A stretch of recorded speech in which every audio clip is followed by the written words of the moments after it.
महाराष्ट्र की राजनीति में अब भारतीय जनता पार्टी उद्धव ठाकरे के साथ हाथ मिलाती हुई नजर आ सकती है।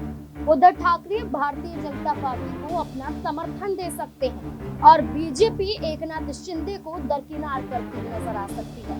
इसके कई बड़े उदाहरण मिलते हुए नजर आ रहे हैं, जहां एक तरफ भारतीय जनता पार्टी के नेता राव साहेब दानवे ये कहते हैं कि अगर उद्धव ठाकरे बीजेपी के साथ मिलकर चुनाव लड़ती तो सीटों का आंकड़ा बढ़ जाता है। उद्धव ठाकरे को लेकर राव साहेब दानवे का ये कहना है कि उद्धव ठाकरे महाविकास आघाड़ी के जरिए चुनाव लड़े, इसलिए सत्ता में आना तो दूर, वो अपनी विधानसभा सीटों को भी नहीं बचा पाए, मात्र 20 सीटों पर ही सिमट कर रह गए। अब ये संकेत दिया जा रहा है कि उद्धव ठाकरे के पक्ष में ये ऐलान ये दर्शाता है कि बीजेपी चाहती है कि उद्धव ठाकरे उनके साथ आ जाए। वहीं दूसरी तरफ एकनाथ शिंदे कहते हैं कि महाराष्ट्र की जनता ने मुझे चुना है और महाराष्ट्र की जनता चाहती है कि मैं मुख्यमंत्री बनूं, तो मुख्यमंत्री के चेहरे पर फैसला हो ही जाना चाहिए। जहां एकनाथ शिंदे कहते हैं कि विधायक दल की मीटिंग में तय हो जाएगा कि आखिरकार महाराष्ट्र का मुख्यमंत्री कौन होगा।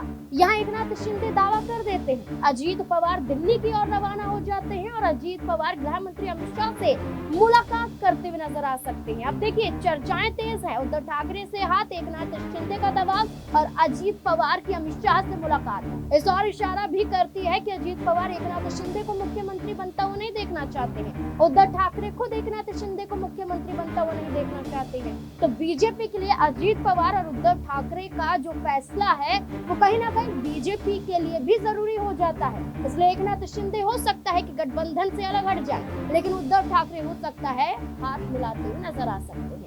अब तमाम यहाँ पर कयास शुरू हो चुके हैं। आपको क्या लगता है, क्या समीकरण बैठता हुआ नजर आएगा? महाराष्ट्र में उद्धव ठाकरे बीजेपी के साथ आएंगे या एकनाथ शिंदे बीजेपी को झुका देंगे? क्या लगता है आपको? अपनी राय कमेंट सेक्शन में जरूर दें। देखते हैं SPN9 न्यूज़। धन्यवाद।